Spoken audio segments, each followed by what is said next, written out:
Okay. I think we may have used the cryptic comment I talked about yesterday, 2 days ago, before, but I'm not positive. This is one that came kind of out of nowhere. We've been always wanting to do Shutter Island, and you had to do some thinking. It just seemed so obvious, but Yep. it was, yeah. I can't even remember what the other suggestions we have for Shutter Island were, but Not off the top of my head. There was a lot of them. They weren't very good or appropriate. And then I totally remembered Shot Corridor. And I was like, I think that's pretty close. That's close enough anyway. An investigation inside an asylum where the person doing the investigating may actually either be the crazy one or descend into being the crazy one. It kind of, I mean, they're totally different in tone in most of the cases, but definitely comparable. So I guess that's what we're gonna do. We'll go ahead and start with Shutter Island. I think clearly the more famous of the two. So this is something that was kind of, I don't know. I had read the book before I saw the movie, which is by Dennis Lehane, who did Mystic River and Gone Baby Gone, and that whole the whole series that Gone Baby Gone comes from, among many others. And it's actually more of a there's a lot of different things going on in this movie, and I think that's what makes it really intriguing, especially since it is yet another Scorsese-DiCaprio collaboration. One that really sticks out when you look at the rest of their collaborations. It's interesting when you look back on it, just how kind of varied their work is together. And this is definitely one of the more interesting directions. Maybe not one of the better movies, like it's not Departed or Aviator levels. But it's a very interesting direction to see them take. As there's so much stuff going on all at once. Starting immediately with we immediately get kind of like a fear of dread. When before the movie is even opened, when we're still on the Paramount logo in the credits, that score sets in. That score that you will never get out of your head as soon as you've seen this movie, because it scares the whole shit out of you. And we open up, and it's just this really really thick fog as the boat comes out of it, and we get a sense of like kind of horror and also a lot of mystery. And then, once Teddy comes out of the bathroom and stands next to Chuck, we see the very kind of, I would say intentionally green screen looking background as they make their way to Ashcliff. And with this, I would assume an intentionally fake looking background, with these two 1950s federal marshals, we immediately get a film noir feeling. Like, it really, I would love to see this movie in black and white. It almost feels like I almost kind of wish, it almost seems like they could have shot it that way. Like, that could have been an idea from the get-go, and not like an afterthought, but legitimately a movie that could have been made in black and white and not just felt like some kind of gimmick, but really, really would have added to it. I'll have to make some adjustments at some point and try that and see how it turns out. Can you do that? Oh, surely. I think you can on any TV, if you know what you're doing.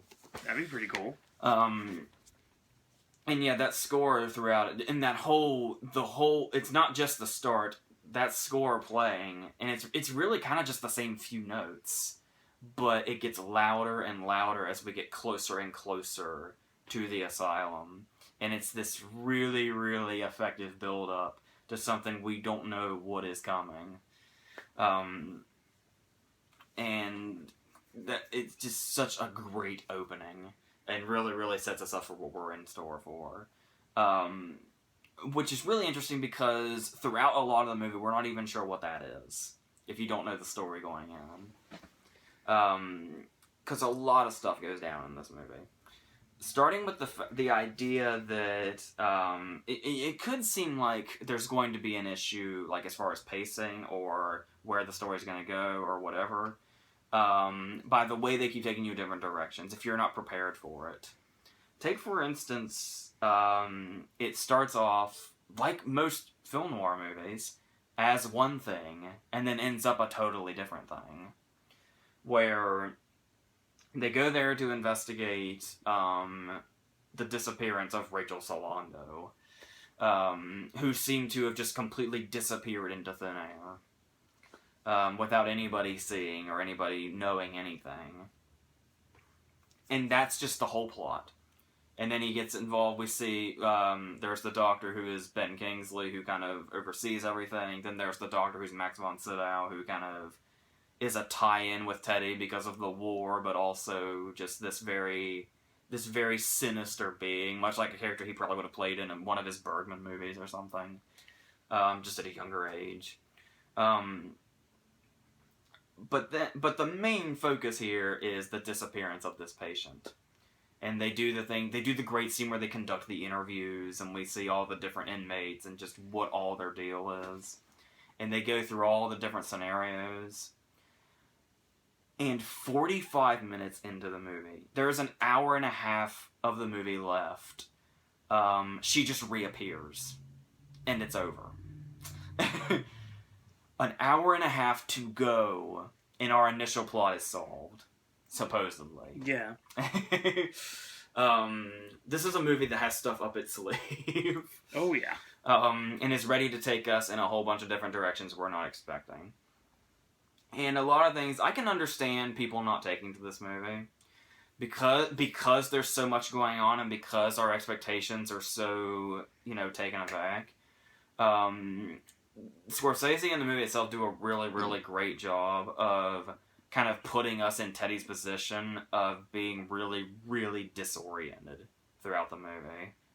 Because unless you really, really kind of have the full grasp of it, or you were lucky like me and read the book first, you're probably lost through a majority of a first viewing of this movie. Right, I can see that. Because we have this kind of noir thriller setup. That's like a detective story of sorts. And then suddenly we start seeing Teddy's dreams about Michelle Williams. And it's this really beautiful, haunting scene where it's, they're inside the apartment building, and it's like this really colorful dream, and then everything starts to kind of turn to ash and fire, and she like crumbles in his arms after they've had this beautiful, loving moment of him kind of expressing his grief to her. From losing her supposedly in a fire. And you feel like suddenly you've been propelled into a completely different movie. And then once he wakes up from this dream, we're back in here. And then all these different things start to come in. And then we have Teddy's war flashbacks, which also feel like they're from a totally different movie of themselves. And those are some really, really wicked scenes. Like you can imagine if those scenes were part of an actual feature-length war movie, that'd probably be a pretty beloved war movie with some of these images going on. Like the superior who tried to kill himself and they found him with half of his face blown off, and Teddy just kind of takes the gun away from him. And that insane as fuck firing squad scene. That also kind of towards your expectations, that just keeps going longer and longer, long past the point that you think it's going to stop, to just really, really show you the horrific nature of what they're trying to show and what Teddy's trying to convey he's seen. It's really, really intense stuff. And like I said, just really, really intriguing in and of itself. Like, you could watch an entire movie just of those little scenes, or just of the scenes with Michelle Williams. And Michelle Williams, who also is really, really great at playing kind of both sides of who we think she is for most of the movie and who she actually ends up being. Because there's the whole idea that she's his lost love, and this kind of tragic story, this innocent that was killed in a fire. And it's just kind of the object of his pain, apart from the war already. And she's just this very kind of sad figure throughout the movie. And then our reveal comes, and we see that other side of her. and this character we saw is sad and tragic ends up having the most haunting, scary, under your skin scene of the movie when he says, she says the children are in school, and he says, but it's Saturday, they don't go to school, the school's not open on Saturday. And that delivery of "my school is just, oh god, you don't forget that delivery. It's a chilling movie with the delivery of the lines. The dialogue is just so spot on. That's and then of course she kind of ends up, even though we know what she is on the inside, she still kind of ends up being a tragic figure anyway. She does a lot with, like, she couldn't be in this for more than 10 minutes, 5 minutes even. At least that's what it feels like. So yeah, Ben Kingsley gets a lot of love for this movie too, which is totally founded. I love specifically he just kind of has this way about, he's not necessarily over the top, but there's kind of like, you can sense a joy in him playing this character. Oh yeah, for sure. Because he's the kind of, you don't know if he's just kind of the doctor or if he's, sinister or if he's trustworthy. And you can see that Kingsley's having fun kind of doing both sides of that character and making the audience really confused as to which one we're supposed to think he is. I really love the moment when they're going through her room and there's really no sign of anything. And Ruffalo says, "Fuck if I know." And Kingsley's response is, "Yes, that's very close to my clinical conclusion as well." And there's, we talked about Max von Sydow, who is really, I love his intro scene. It's so, just kind of the way we pan around his chair, and it's this very elegant, it's like the whole scene itself and his intro and his character, it's elegantly creepy, this whole thing. Especially given the tension he and Teddy have already. It's very interesting, and I'm wondering quite exactly what it might mean, or if anything. It might not mean anything, I don't know. But the way we pan around his chair as he's introduced is exactly the same shot in the same place when we see Elias Koteas playing who Teddy believes to be Andrew Laeddis. I always wondered if there was any significance to that, but that's a really, really awesome scene, and I do love having Elias Koteas in this movie playing that role. Is like cheating, basically, when you think about the twist. But it's such a good scene and really, really plays with that kind of unreliable narrator thing. You can't help but forgive it. And kind of just let it be its own kind of scene and serve its own purpose here. Yeah, Elias Koteas just seems really tailor-made for Scorsese, but you don't really... There's got to be another one, but I'm not thinking of another movie he's been in with the Scorsese's outside of this, which is really weird. And he's in it for like 30 seconds and has one of the most memorable scenes of the movie, of course, in true Elias Koteas fashion. Oh, yeah. But then there is, there's obviously, there's a lot of big names in really small parts, like Jackie Earle Haley with his one scene as one of the prisoners that Teddy's been looking for this whole time. And then there's the big one scene with Patricia Clarkson, where it's like everybody's kind of sending us in a different direction with these kind of... He meets like one recognizable actor at a time, and they monologue for us and kind of throw us clues, but then also continue to disorient us even more and have no idea what's going on and whether one thing is true or one thing isn't, and we're just constantly bouncing around, and the whole movie is kind of a mystery up to this point.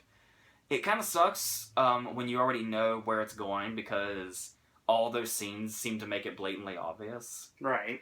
But apparently the ending does catch a lot of people by surprise. If anything, like, you get the basic gist of it, like, you know, if you've seen enough movies with twists, generally your first thought would be, well, he must be 67. He must be the other patient in some way.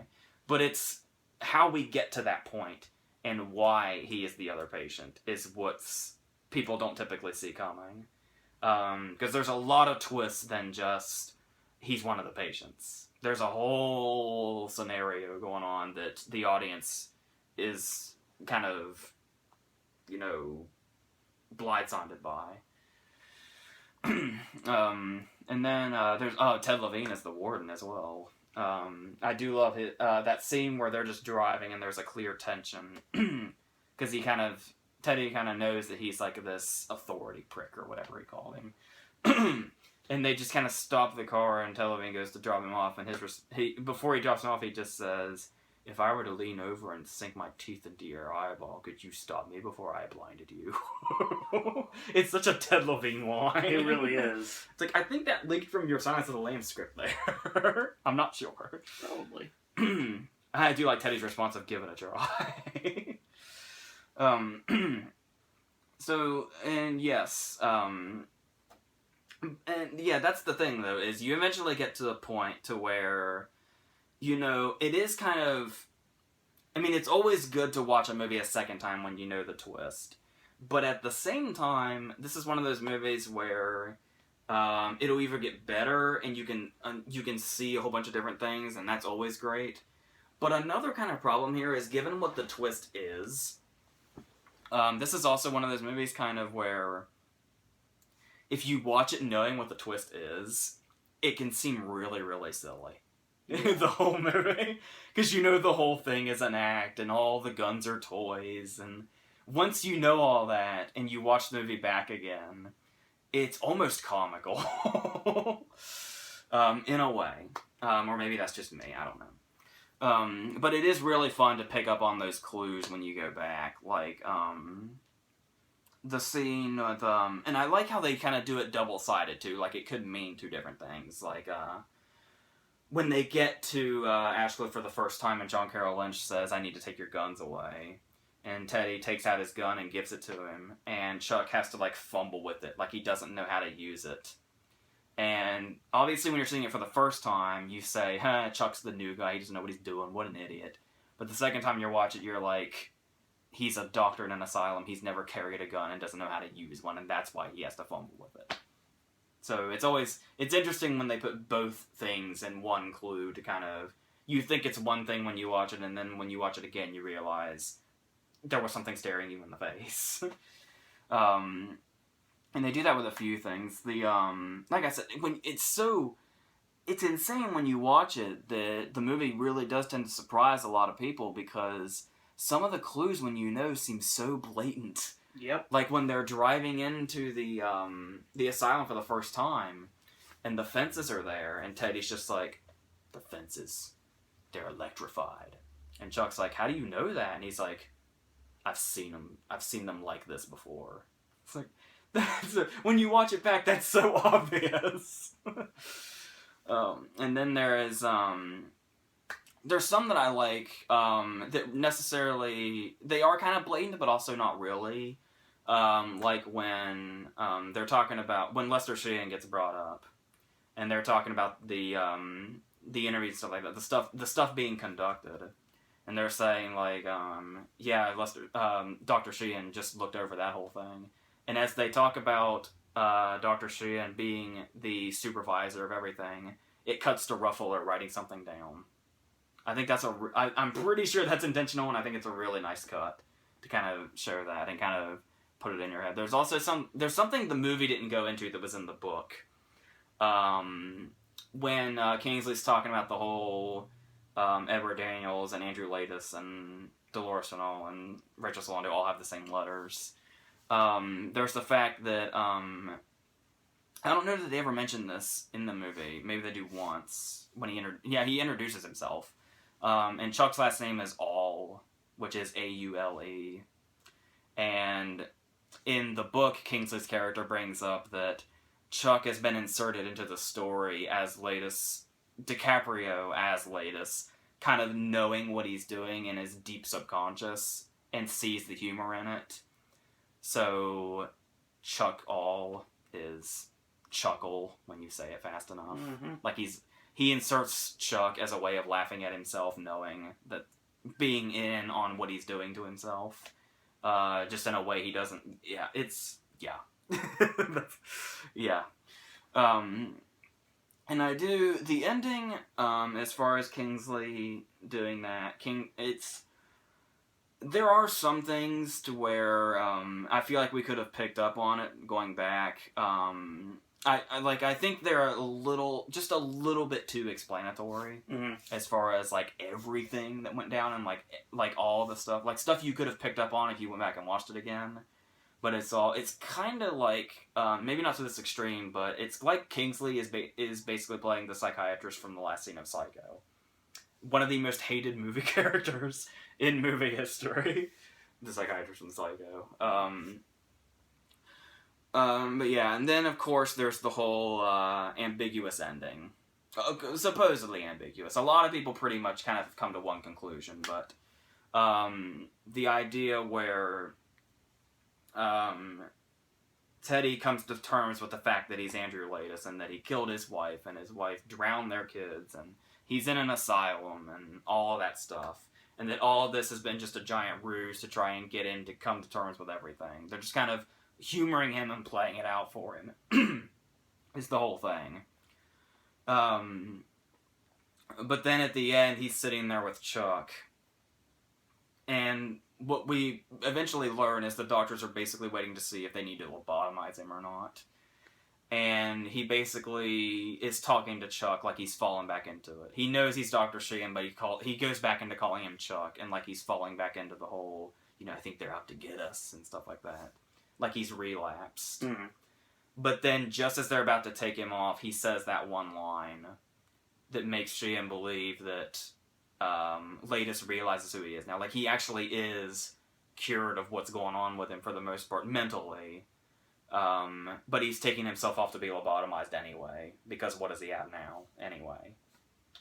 I don't believe got that vibe. I think the book, if I remember correctly, was so long ago that I read it, hints at the idea that he just relapsed, and that was it. Like him calling him Chuck again is like one of the very last lines of the book. So, but yeah, I think it's pretty clear that that one line is supposed to signify that he knows who he is and what he's doing. He's choosing to be lobotomized is the thing. Now on that, the fact that, there's a lot of horror in this movie.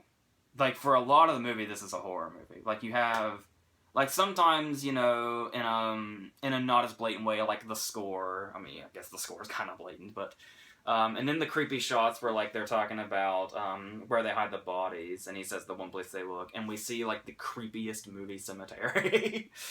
And then there are those images of Emily Mortimer, like, covered in blood with the bloody children at her feet, and the movie has jump scares, which is interesting for a Scorsese movie, but they're not necessarily, they're not exactly like overkill. Like there's like, the dude that pops out playing tag and then, runs up and jumps up behind him and stuff like that.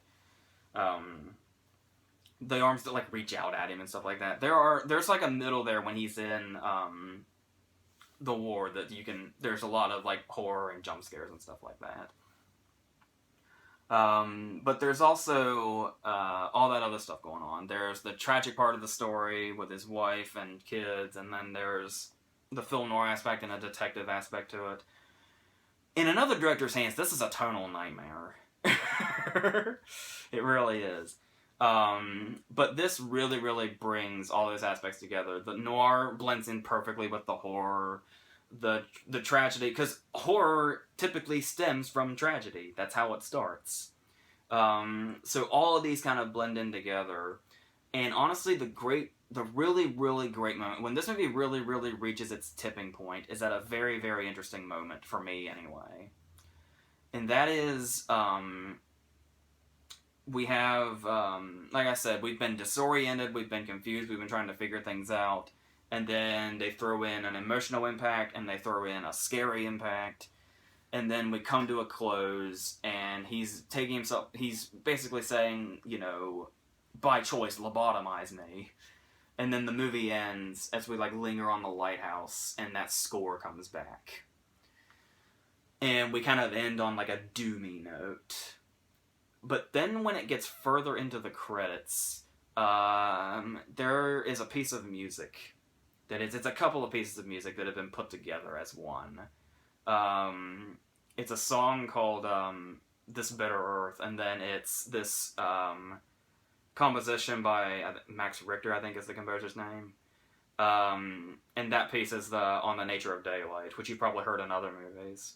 And they took those two songs and put them together as one, and this plays over the end credits. And it goes from that doomy score to just the most melancholy, sad thing you've ever heard. And it really that's kind of what tone I really, really left this movie with. Was, you can leave it as, it's really dark and doomy, and we know that the asylum could possibly still be a really shady place. We never really know completely. But the important aspect isn't the horror and the doom and all that. It's kind of the tragedy within it, with Teddy and his children and his wife. And as this song plays, it just casts a really melancholy tone over the entire movie. And it kind of feels like this is what we kind of been reaching for this whole time. And like I said, to go through all these different genres and tones to get to this one big effective point, and it's an emotional point above all. This movie really accomplishes something, and it's definitely a lot more than what the surface would suggest, for sure. So, yeah, I'm hoping a lot of people see it that way. I'm not really sure. I know the movie certainly has its detractors that just don't like it for one reason or another. Like I said, just how totally I'm not saying I blame you either. I'm just saying a first and only time viewing of this movie, you're probably just super disoriented. Oh yeah. But it definitely has a point that it reaches, and like I said, it's pretty interesting and rare for a movie to really, really hit the moment that feels like where we're really supposed to be halfway through the end credits. It's really, like, if you're one of those people that just kind of turns the movie off as soon as it ends, I feel like you totally missed an important punch, this last minute punch that this movie has, with putting those two songs together and just kind of giving it this ending it on this sad tone as opposed to a doomy one. So, yeah, that's what Shutter Island is. Shock Corridor is something pretty much different. Now that I've talked about Shutter Island in depth like that, Shock Corridor is pretty much totally different. Apart from kind of a basic plot outline, but yes, our main character is a reporter who really, really wants the Pulitzer Prize, so he decides to go undercover into an asylum as a patient, believably, to convince doctors and everybody that he is a patient and is totally insane, so that he can investigate a murder that happened within the asylum. And he gets really, really deep into it, of course, because that's how you end up. That's how the movie comes to a point, is you get really, really into it. When he's actually studying with a psychiatrist and actually, kind of, he like goes through a practice round. That's kind of where we open the movie. And he's kind of going through the questions that he's going to be asked by psychiatrists in order to be basically accepted as unstable enough to be locked away inside this facility.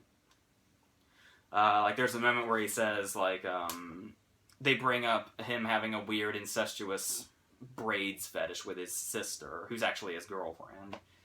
And he says, like, what, do you think I'm a fetishist? And they have to stop it and say, no, you're a patient. You would never use the word fetishist.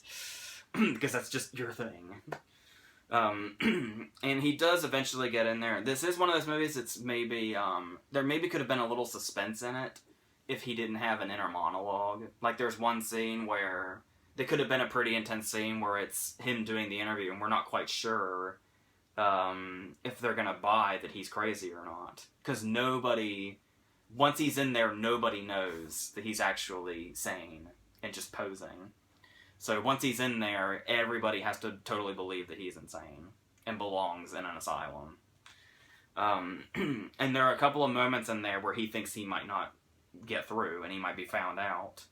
But he's explaining this to us in a voiceover. and I feel like that's a bit of a suspense killer. Um, though now that I brought up that flaw, I will just say this movie is not known for being flawless, because this movie is actually quite known for being a B movie by Samuel Fuller, uh, who basically kind of lived in that B movie world, which is why he was able to make movies like this. And he was able to kind of experiment with like the one thing this movie gets a lot of credit for is the camera techniques that were really, really unique at the time. For instance, the scene where he's in bed and he's dreaming about his girlfriend, who is a stripper. So she's in her attire, and he's sleeping and he's visualizing her, and she is basically in full body on his chest, and they're kind of talking, but she's also kind of breaking the fourth wall. It was something you really didn't see a lot, if at all, when this movie came out. Those camera techniques. And then there was like, it would get closer and it's still a full body her, but now she's just like on his face or she's laying down. It's some real, even today, it's really interesting to see those camera techniques used back then and how it looks. Because you can do that stuff today now, but there's not near, it's just not the same. It just really isn't. Like, if you were to do that today, it would look fake. But weirdly, when this movie came out, they were able to do it in such a way to where it looked almost believable. I don't know. I use the word believable. You just have to see it. That's just how good it is.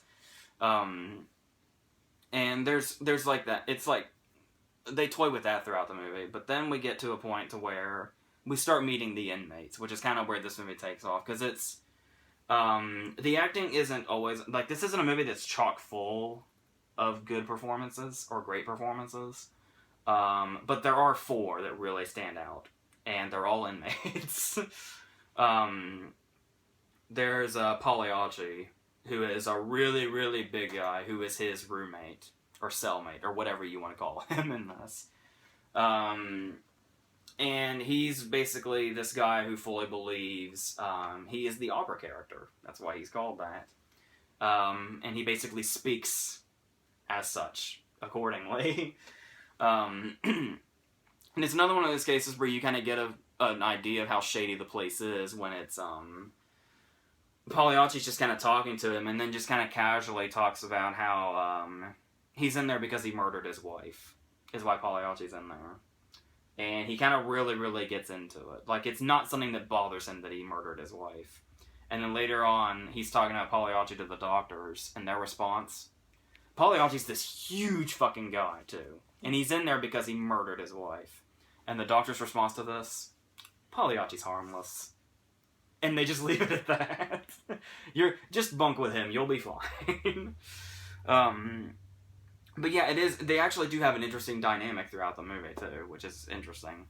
But then we meet the other 3 inmates, and they're the ones they're important because they were the 3 witnesses to the murder, and that's why he's trying to get to them.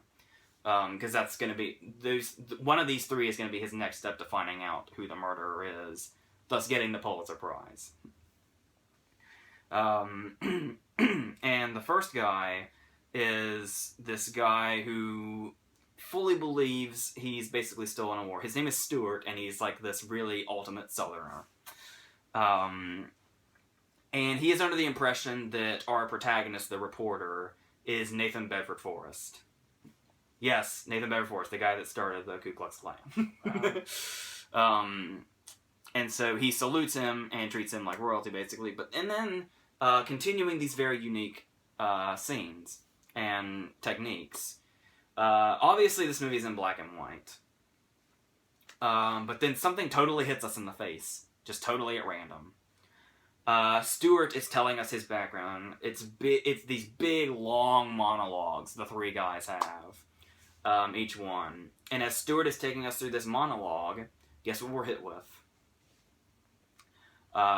Footage that is kind of symbolic or represents what he's talking about in full color. Just right in the middle of the movie, just like that. These full-on color sequences just kind of shooting in the middle of this black and white movie. That was quite dreary looking throughout the whole thing.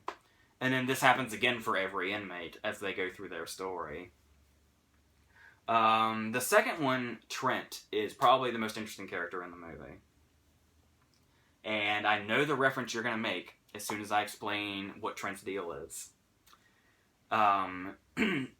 Trent is a completely off-the-wall patient who is black, but carries around signs with racial slurs on them while screaming white supremacy and claims he's the guy that started the Ku Klux Klan.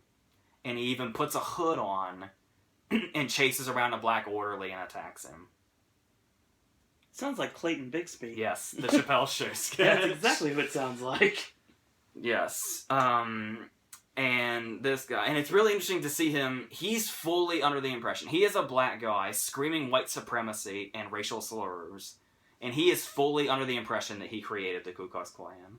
Like, he's sitting there talking to our protagonist, and he's under the impression that he's coming up with it right there on the spot.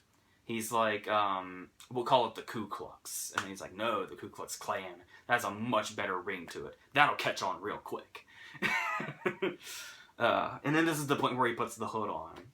And this is at the point you realize you're watching a crazy-ass fucking movie. Watching it, this insane scene where he rallies up the other inmates and chases around this black orderly and attacks him in the hallway. It's especially for the time, this was something nobody had seen before. This type of thing. It does seem like a broad enough kind of joke type thing to where I could see it just being a coincidence, but I do wonder if Chappelle was inspired by this scene. I'm sure. And then the third one is the nuclear physicist, who has basically, he's an older guy, but his mind is whittled down to that of a 6-year-old. And it's actually this scene actually kind of descends into kind of a heartbreaking scene when he kind of fully kind of goes into that mode, and you just see this pathetic sight. And it's, yeah, it's very, the scenes in this movie are really, really damn powerful. That's the thing.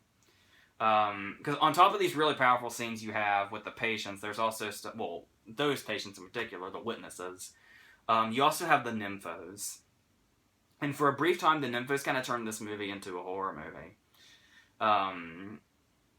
Where they kind of corner him off, and they kind of surround him, and they're kind of, it's like, the really crazy inmate in the Nun story mixed with the girls from Faster Pussycat Kill Kill. Is basically who the nymphos in this movie are.